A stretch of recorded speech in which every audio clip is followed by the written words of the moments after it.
My hometown is cursed land. A true story in Viet Nam. Story 11. The Garden Corner. After that summer, Lynn was no longer haunted. She didn't dwell on things for long, so she slowly found her balance again. But ever since that night, when the other Lynn followed her home, my grandmother had changed. She became quieter, sterner. Every morning she'd walk down to the riverbank with a sack in hand, only to return around noon. My Uncle C sometimes peeked over and noticed the sack was always heavy when she came back, but he never dared to ask what was inside. On the 10th day, she simply stopped going. The window in Lynn's room remained nailed shut. My uncle had placed a protective talisman on the door. And the patch of garden beneath that window, grandmother strictly forbade anyone from going near it. We didn't question her. In our family, when she said, "Don't go somewhere," you didn't. The chicken coop was dragged closer to the house, leaving a gap between it and the dog kennel. My uncle even tied ropes to form a small fence, sealing off that garden corner. That's where she placed it. A stone dog statue, head lowered, mouth closed, and where its eyes should have been, only smooth stone, no sockets, no pupils, a blind guardian. Let me explain a bit about the garden. Uncle D's house was a 2-story building with the staircase and corridor built outside. Beneath the stairs was a small cement yard with a water well and a rainwater tank. From there, a short path led into the back garden. That garden was separated from the river path by an old brick wall. No one remembered when it was built.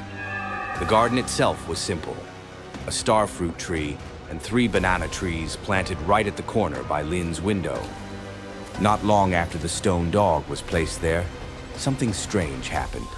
The small lane leading out to the river, right beside that corner, was sealed off. Nobody knew why. The ward suddenly dumped soil and gravel at the end of the alley, completely blocking the way. Villagers couldn't use that path anymore. Lynn's window stayed shut, and no one ever heard the voice calling to her again. Then came the anniversary. At our family's memorial feasts, we always serve one special dish: banana trunk stewed with eel. Every house makes it. Kids love it. It's always the first pot to be scraped clean. The night before the feast, my mom went to the market to buy ingredients, but Uncle C stopped her. "We still have banana in the yard," he said. He grabbed a knife and hopped the little rope fence into that back garden, straight toward the 3 banana trees, the same corner where Uncle D once buried Tin, the dog. Tin had died over 3 years ago, and though the hole had been filled long ago, the earth in that exact spot had never lost its color. Always fresh, dark brown, never gray like the rest of the garden. Tin was buried beneath the last banana tree, the one with the roots hanging above the ground. It was winter. The sun had already gone down. In the twilight, Uncle C squinted, raised his knife, and swung at the banana trunk. Thud. A jolt shot up his arm, like hitting stone. But the trunk didn't split. Instead, a clear, warm liquid gushed from the cut, splashing onto his hand. He wiped it without thinking, then froze. His knife had chipped. Behind the banana grove, from the shadow of the wall, a pair of red eyes stared straight at him. A voice hissed, "Why did you cut my hand?" Pale as a sheet, Uncle C dropped the knife and bolted.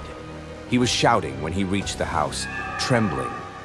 When we looked at his hand, it was covered in blood, the same hand he'd used to wipe the sap. Grandma stormed out from the kitchen. She didn't ask a single question, just slapped him. Hard. Stupid boy. She ordered him to wash his hand and light incense on the altar. Then she disappeared into the garden. None of us dared follow. We just stood near the dog kennel, peering into the darkness as we heard her scolding something out there. That year, for the first time ever, there was no banana trunk stew at the feast. After that, no one in our family dared to go near that corner again. Only Uncle D still went out to feed the chickens, but even he never stepped past the rope fence.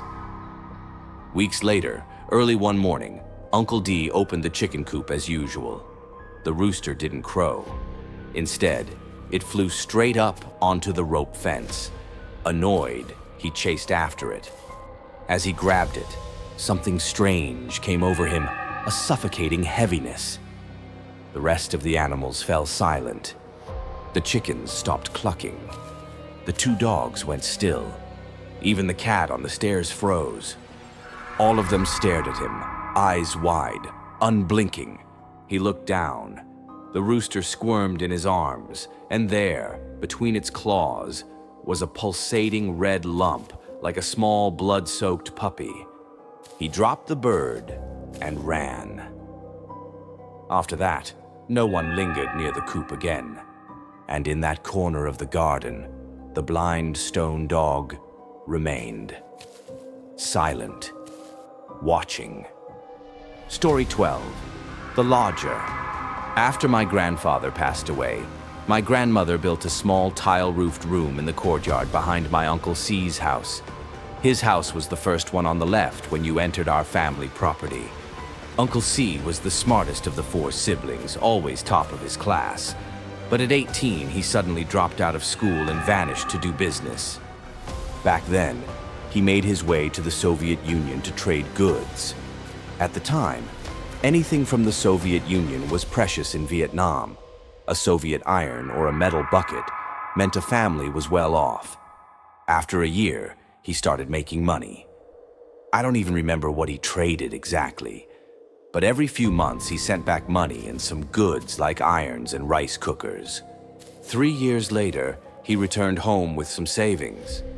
But fate wasn't kind. On his very first trip trading at the border, he was ambushed, robbed of everything. He tried again, this time smuggling cigarettes, but was robbed again on the Hai Van Pass. His fortune slowly vanished. Then he tried his luck at Zhongshuan Market, selling clothes. In 1994, the market burned down. That was the end of his wealth. He lay around at home for a year, then got married. I used to be terrified of him as a kid. He always glared at us, never smiling. When I turned 16, he divorced. My grandmother whispered to my mom that Aunt V was barren. Not long after, Uncle C got a driving job with a foreign company. A year later, he remarried, a woman nearly 20 years younger, beautiful and clever with money. They had 2 daughters, built a beautiful house at the head of the alley. On their housewarming day, the sky was clear, until a sudden gust of wind blew in from the street and swept straight toward the river. 4 summers ago, I often stayed over to help TA, my cousin, study for university exams. We were close in age, so we got along well. One night, lying side by side, he suddenly said, "Hey, someone's been coming to Uncle C's house around midnight lately." That sounded ridiculous. Uncle C was strict. He never entertained guests late at night. His lights went out at 9 sharp every evening. I ignored him and went back to sleep. But TA wasn't lying. One sleepless night, I coaxed him out to the yard to chat. Just as we stepped out, I heard a soft shh, shh, the sound of sandals scraping the ground near Uncle C's yard. Normally, the family dog would bark at the slightest noise. That night, dead silence. All the house lights were off. Then I saw her. A woman in a loose, baggy outfit, hair long and messy, walked right up to Uncle's side door, the one that no one ever opened. TA whispered, "I've seen her come here twice around this time." I didn't dare ask. The next morning, I told Grandma. She was quiet for a long time, then walked to her room. Uncle swore I imagined it. TA said nothing. Sometime later, I stayed the night at Uncle C's again. His wife was away, and he asked me to sleep in the spare room on the 3rd floor to watch over little B, who was sick. I couldn't sleep. The girl in the next room kept shifting in bed, the wooden frame creaking softly. Eventually, I dozed off, but the breeze from the river blew the door open, and I lazily pulled the blanket up. That's when it happened. A freezing hand grabbed my wrist from the foot of the bed. I jerked awake, mouth open, but no sound came out. The room was empty. I couldn't move, like something heavy was pressing down on me. Then I saw it, a pitch-black lump in the middle of the room, the size of a sack, not moving. In the corner, something was pushing up from the floor, like termites bursting from a nest. Car-cake. The lump stayed still for a few seconds, then rushed straight at me. The next thing I remember is waking up at sunrise and running straight home. That was in 2008. I never slept at Uncle C's house again. 3 months later, during a memorial gathering at Grandma's, everyone was exhausted by 10:30 p.m. Uncle D's house was dark. Only a few of us sat chatting in the courtyard. Uncle C was outside tending to his pet myna bird. He loved that bird, even though after 2 years it hadn't learned to talk. Suddenly, the myna went berserk, flapping, screeching, slamming itself against the cage. Everyone rushed out. Then it spoke. Its voice was strange, rough but clear. "Spit out your bile." No one believed their ears. "Spit out your bile." The bird stared straight at me, screeching like a knife scraping metal. My heart froze. Aunt T screamed. The myna flapped wildly, its beak stretched wide toward the sky. "Spit out your Bailey!" But it wasn't screaming at me. It was screaming at Aunt H, Uncle C's wife, standing right behind me. She suddenly bolted into the house, screaming for her daughter upstairs. We all dashed after her. On the 3rd floor, just as she reached Little B's room, the window facing the river burst open. A black lump, just like the one I'd seen, jumped out into the night. Downstairs, Aunt T screamed again. We rushed back down. The myna was out of its cage, flapping like mad, its shrieks echoing, "Hang yourself! Spit out your bile!" Then it flew toward the river, following that shadow. The whole family was in chaos, screams, cries, panic. But Grandma's door stayed shut, and from inside we could hear her chanting softly, unwavering. Story 13, The Bone Fragment. This happened 2 years ago, when I was in my 4th year of college. My grandmother's house has a big garden by the river. It's packed with trees, planted close together to give shade and fruit. Most days, everyone's at work, leaving only my grandma and Aunt L, Uncle D's wife, at home. She used to grow corn on the riverbank, but after the land was washed away, she stayed home to look after the garden. So during the day, it was just the two of them. When the wind blew, dry leaves scattered all over the yard. A couple of times a week, they'd sweep them up and burn them by the river. One day, just as they'd gathered the leaves, the dog from Uncle C's house came trotting over with a bone in its mouth. Looked like a pig bone. It sat down by the kitchen, gnawing on it, saliva dripping all over the ground. Annoyed, Grandma smacked it with a broom, grabbed the bone and tossed it into the river with the pile of dry leaves. By the afternoon, the dog brought the same bone back. Furious, Grandma and Aunt L beat it again and threw the bone into the water. The next morning, after a night of strong wind, the yard was once again covered in leaves. As they swept, they found the bone again. Same one with fresh bite marks. Grandma yelled. Aunt L, fed up, threw the bone into the leaf pile and burned it. That afternoon, a local officer knocked on the door. He told them a body had been found near the banana trees, upriver, just a little upstream from the house. The body was decomposed. They were waiting for the forensics team. But one thing stood out. One side of the pelvic bone was missing. Grandma and Aunt L froze, but for some reason they said nothing. After the officer left, they ran to the riverbank. The dog was sitting perfectly still, staring at the ash pile. Aunt L poked through the ashes. The bone was still there. Only a small corner was burnt away, the bite marks untouched. Terrified, Grandma hurled it into the fast-flowing water. It sank instantly. The next morning, the officer came back. They'd found the missing bone wedged between some rocks by the banana grove, with dog bite marks and a burnt edge. That terrified them. They went straight to the altar, lighting incense and praying over and over. Grandma said the moment she lit the incense, the altar bowl suddenly burst into bright flames. No smoke, just a silent, violent fire. When the fire died, the altar was untouched. Aunt Elle collapsed to her knees, bowing. That night, everyone agreed they needed to pay their respects properly. When I got home that evening, Grandma had visitors. She'd pulled the curtains shut. Only muffled whispers came from inside. No one in the house dared interrupt. The guests stayed until almost midnight. Everyone else had gone to bed. Only TA and I were on the second-floor balcony, just hanging out. The room below still had that same soft, steady whisper. But strangely, it was only one voice. Then the visitors came out. We didn't hear the door open. No one said goodbye. Two figures, a man and a woman, walked into the yard, both wearing loose, old-fashioned robes. The man turned toward the fields. The woman walked toward Uncle D's garden and disappeared into the darkness. Grandma's door stayed shut. TA and I stared at each other, chilled to the bone, then locked ourselves inside the room. That night, I woke to the sound of Grandma crying. Not loud, but broken and strange. After a while, it went silent. No one else seemed to hear it.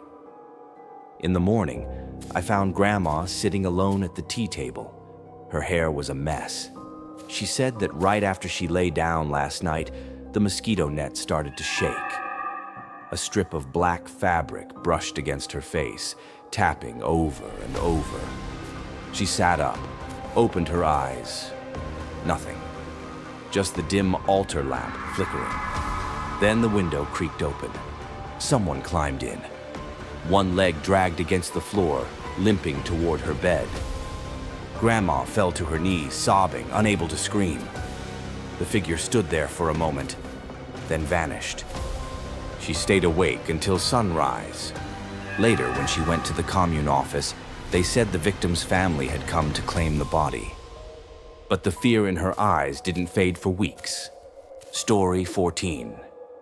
The debt.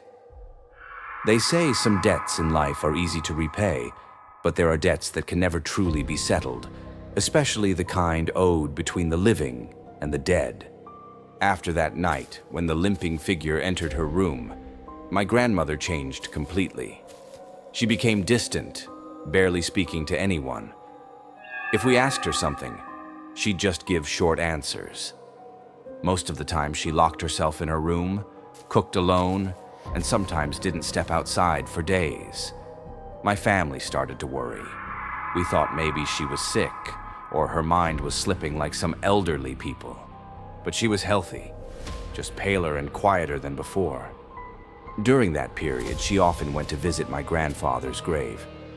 Sometimes Uncle D drove her there, but she never let him follow. She always went alone to the grave. Grandpa was buried in the Ngok Tui cemetery.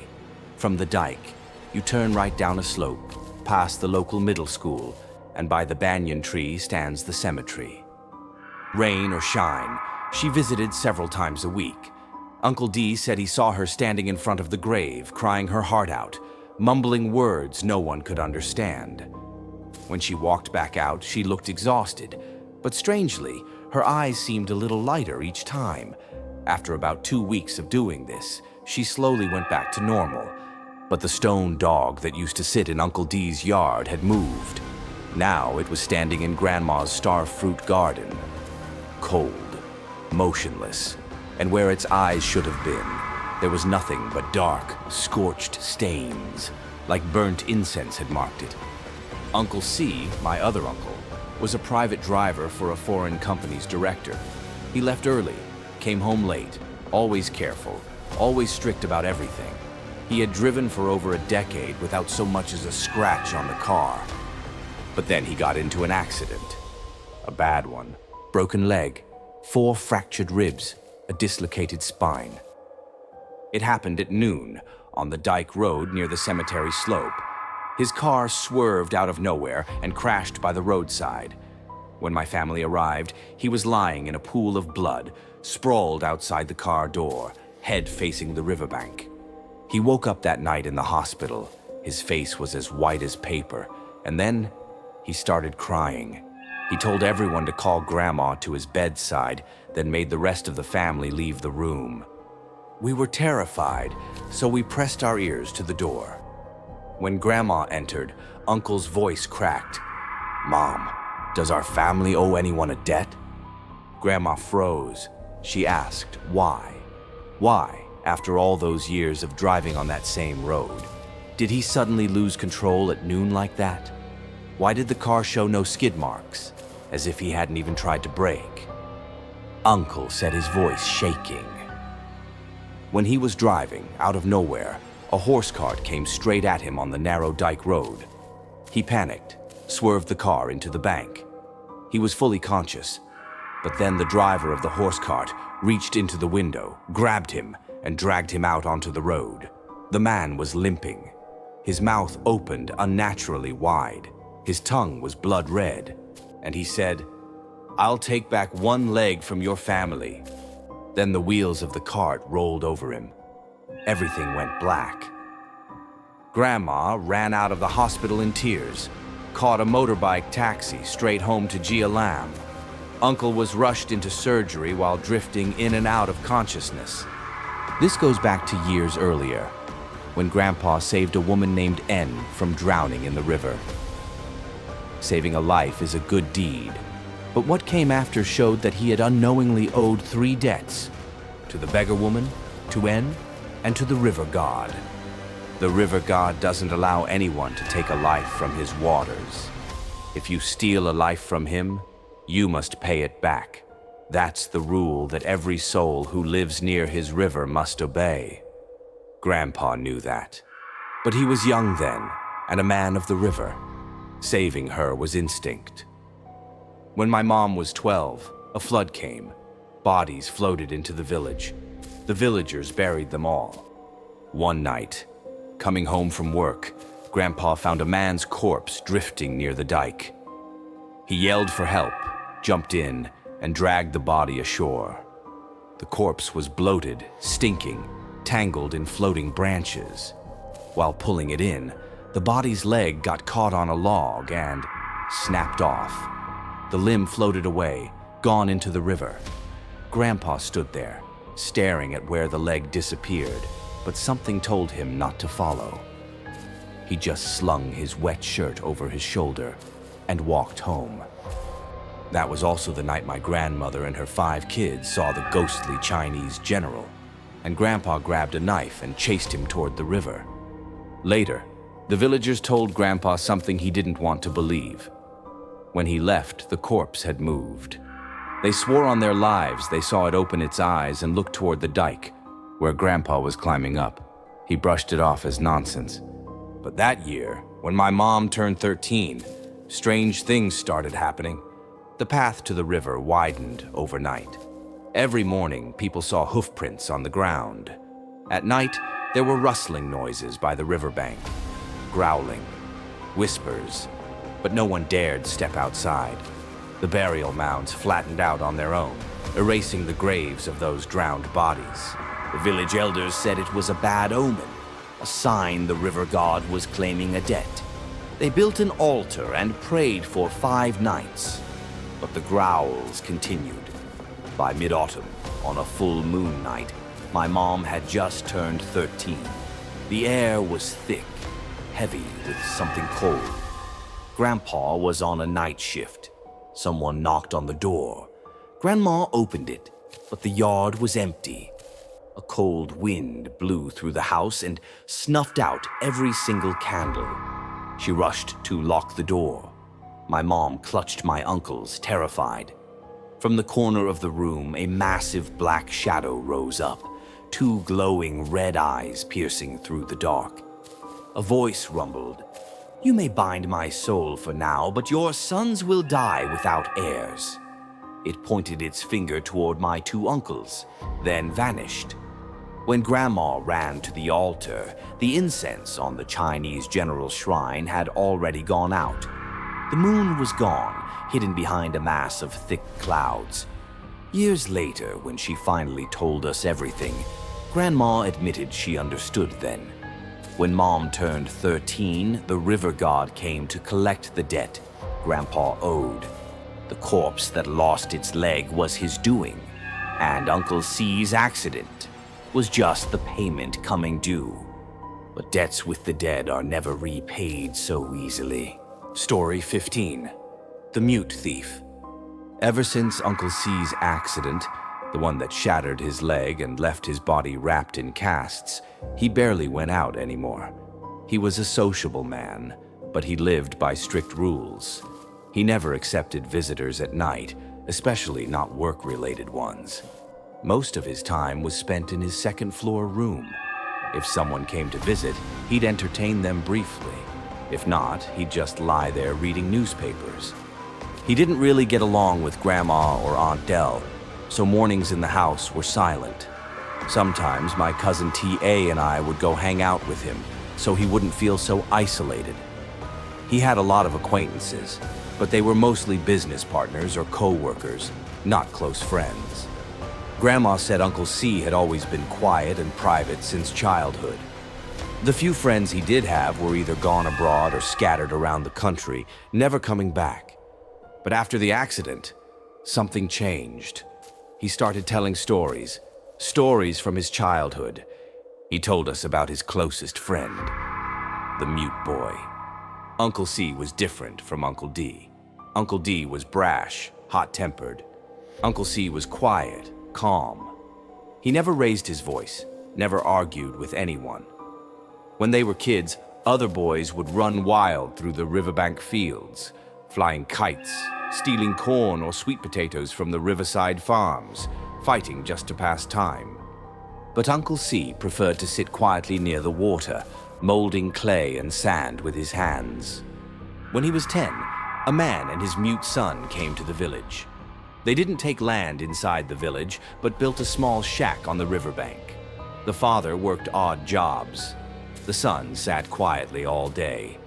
People called him Bot Cum, the Mute. He was about the same age as my uncles, and he quickly bonded with Uncle C. They were both quiet, both drawn to the riverbank, sculpting mud and sand while the other boys shouted and fought around them. But when Uncle C turned 14, something terrible happened. The village began to suffer a string of small thefts. Chickens, knives, cutting boards, always stolen around noon. No one ever saw the thief, and there were no footprints, no evidence. It didn't take long for suspicion to turn toward the Mute Boy and his father. Before they'd arrived, the village had never had a single theft. That noon, a wooden cutting board disappeared from a house near the riverbank. The villagers stormed toward the shack. The father wasn't home. They kicked the door open. The Mute Boy was sitting inside. Behind him, hanging on the wall, was the missing cutting board. The crowd dragged him out, shouting, beating, screaming. He tried to resist, but he couldn't speak, couldn't explain. They pulled him to the main road, and there, they killed him. They cut off his right index finger. When his father returned and saw his son's body, he collapsed, howling curses at the entire village before leaping into the river. Their shack was set on fire that same night. No one mourned. Everyone said, "Serves the thief right." But Uncle C never forgot. He never believed his friend was guilty. Years later, in 2009, after his accident, the air in the village felt wrong, heavy. Grandma said the yin energy was shifting. She started visiting temples more often. After the incident with the bird, Uncle C locked the third-floor room. Even my cousin B moved downstairs to sleep with her parents. He told us that some nights he could hear dragging sounds up there. Sometimes, footsteps. Heavy, slow, deliberate steps in the middle of the night. But nothing ever showed itself. He told himself it was just the house settling. Then one weekend night, there was a break-in. Aunt H had taken little B to her parents' house. Uncle C was alone on the second floor. My cousin Lynn came home late and saw a shadow perched on the fence. She screamed. The figure leapt across Grandma's roof and disappeared into Uncle C's backyard. Uncle D rushed out with a stick, followed her pointing finger, but the shadow was gone. By then, Uncle C's light was on. When the whole family ran upstairs, he was sitting silently in his room. On the floor in front of him was a small paper-wrapped bundle, old and yellowed. After a long silence, Uncle C slowly unwrapped it. Inside was a withered human finger, the right index finger. Everyone froze. Uncle C's face went pale, but his voice stayed calm. He told everyone to go downstairs. Then he locked himself in the room. Grandma didn't say a word. She took the bundle upstairs to the locked third-floor room. The next morning, Uncle D found something in the garden, the stone dog. Its head had been smashed. Its eyes, two bloody dog eyes, were staring straight toward the riverbank. Story 16, Repayment. According to many beliefs, the spirit world is real. But it's not some burning pit of hell or a dark, shadowy underworld. For people living along the Red River Dike, the world of the dead exists right beside the living. The spirits are always around, but only those with a gift can sense them. Science and skeptics have tried for decades to explain away ghosts, spirits, the supernatural. Yet no logical theory has ever succeeded. The dead linger among us, and they follow those who share a matching aura. My grandmother had that gift. She told us being born with a gift meant there was yin energy flowing through your body. If your yang energy was strong, you could control it. People called that having a heavy aura. But if something tipped the balance and the yin grew stronger, strange things would start happening.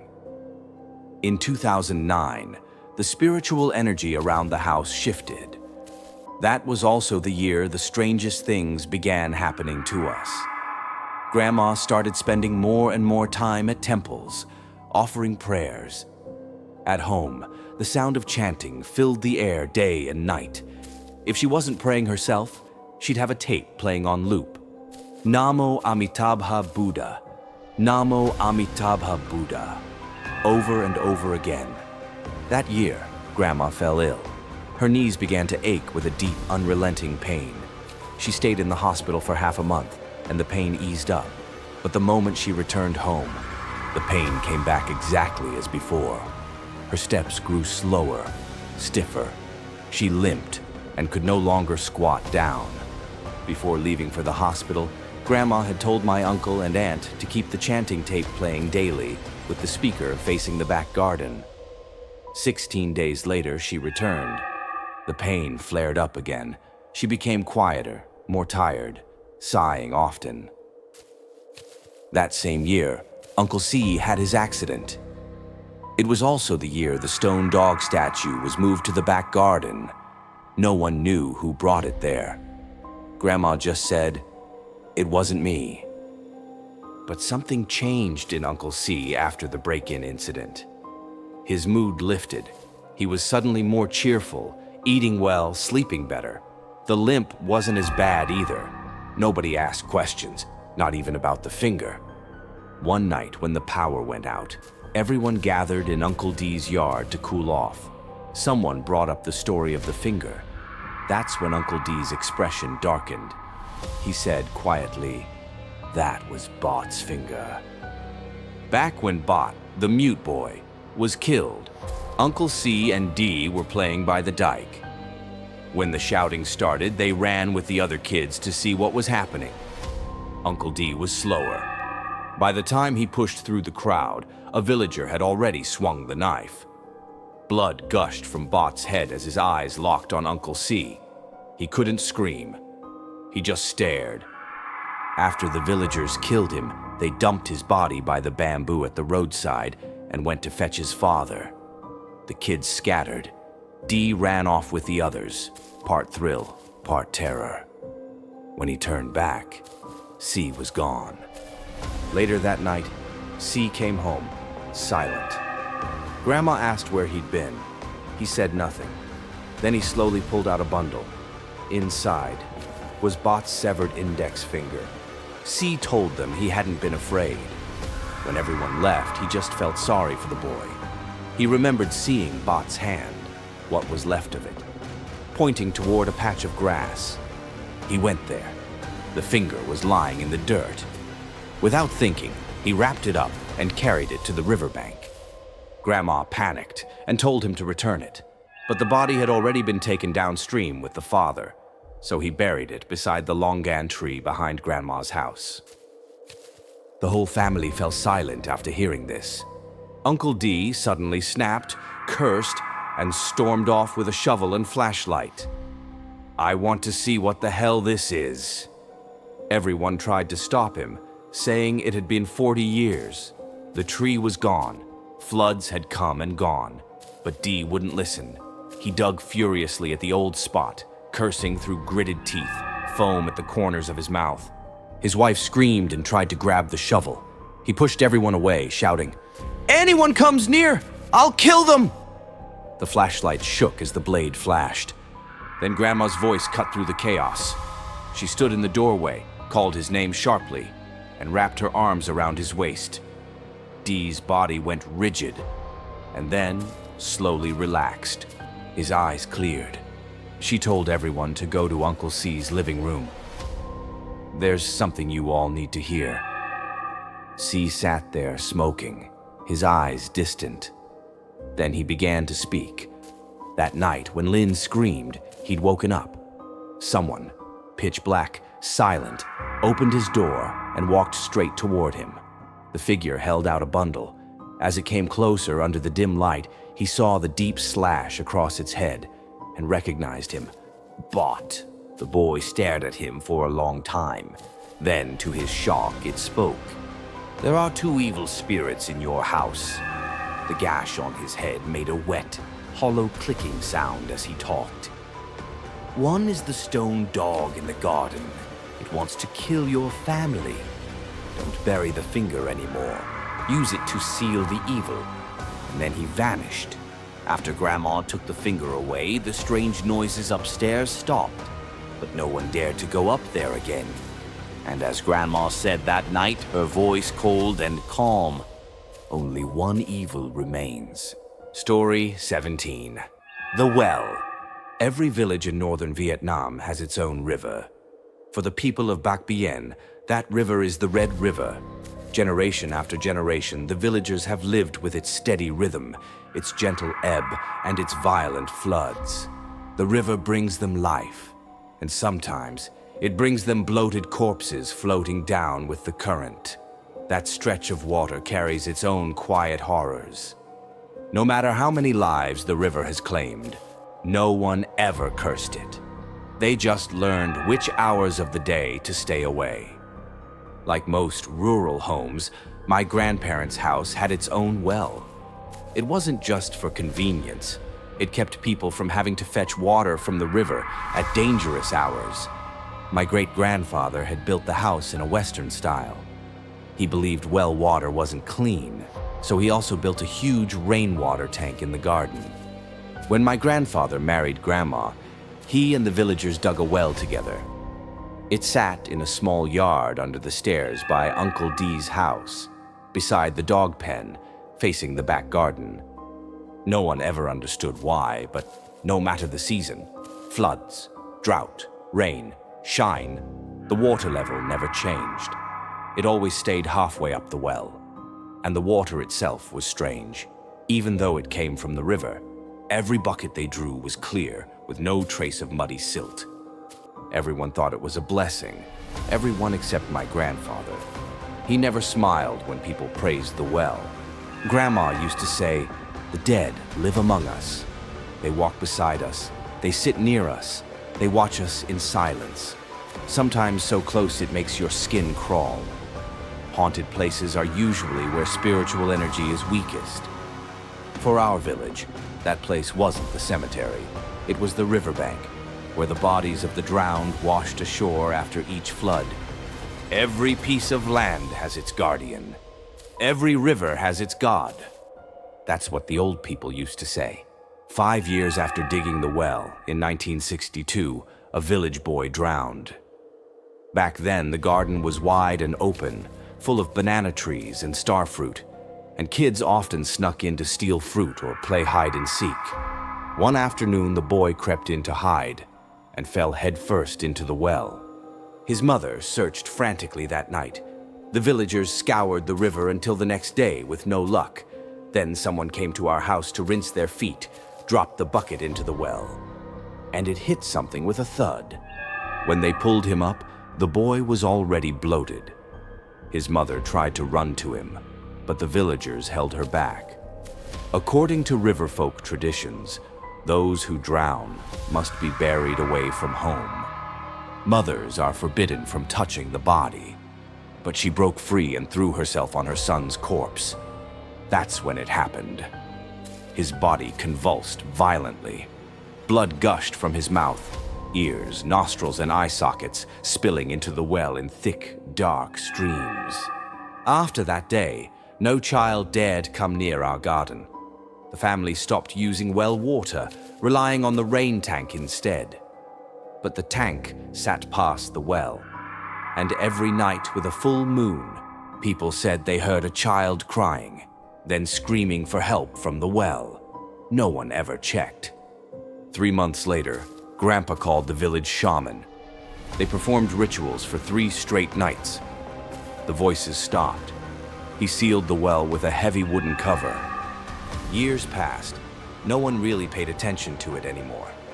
Then, at some point, someone removed the cover. People began using the well again as if nothing had happened. Then came 2004. Without warning, water erupted from the well like a geyser, thick and red like blood. It flooded the yard, soaking the dirt. By the next day, it stopped. But the water line sat eerily high, nearly at the rim, even under the blazing sun. People believe that digging into the earth disturbs the spirits, and digging a well, mixing the yin of earth with the yin of water, creates a passage for spirits to slip into the realm of the living. Grandma always repeated one warning when we were kids. When you leave your room, keep the door wide open. But when you enter, lock it tight. 2004 was also the year Lynn was lured by a ghost. It was the year the stone dog statue first appeared in the garden. It had no eyes, and for some reason, it was facing the old well. They say child spirits are powerful, but easier to appease. After the 3-night ritual, the boy's spirit was gone, but the well still moaned on windy nights. A hollow whoosh that sounded like a breath crawling up the stone walls. The dogs were terrified of it. Every night, once they were chained near the well, they went wild, snarling, thrashing, trying to break loose. And on the night Lynn was lured by the spirit, the well stood silent. Too silent. That was also the night something far worse returned. Back when Lynn was born, Grandma had adopted 2 puppies, Tin and Meek, born the same day as Lynn. Tin was cheerful, loyal. Meek was sullen, always growling low, its eyes bloodshot. When Tin's grave was dug up, Grandma went pale. She stood by the empty hole for a long time. By noon, she'd already summoned a monk. The monk came, touched his prayer beads, and murmured, "This house only ever had 1 dog, never 2. He told them to fill the hole, but not to use riverbank soil. Uncle D didn't listen.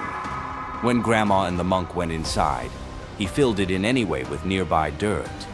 For 3 years, that patch of soil stayed strangely fresh and brown, as if it had just been turned.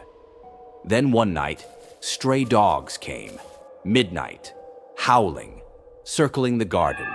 The family dogs stayed silent.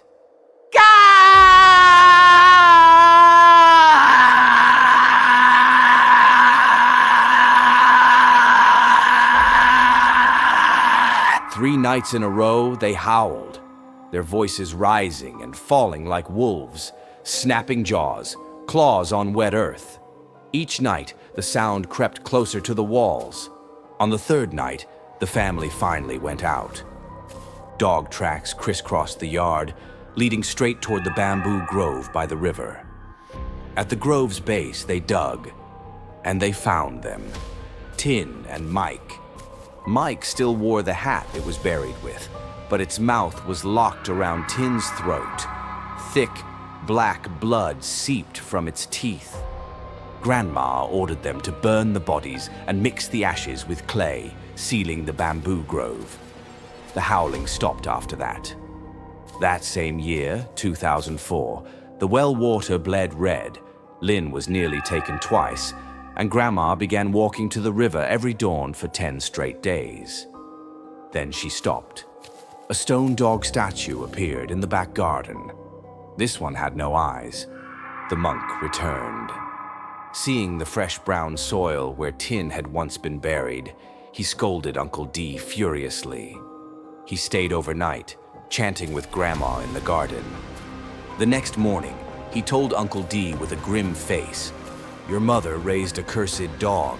There was only ever one, but it wore two faces, one loyal, one waiting to kill. You were protected because a horse spirit guards this home.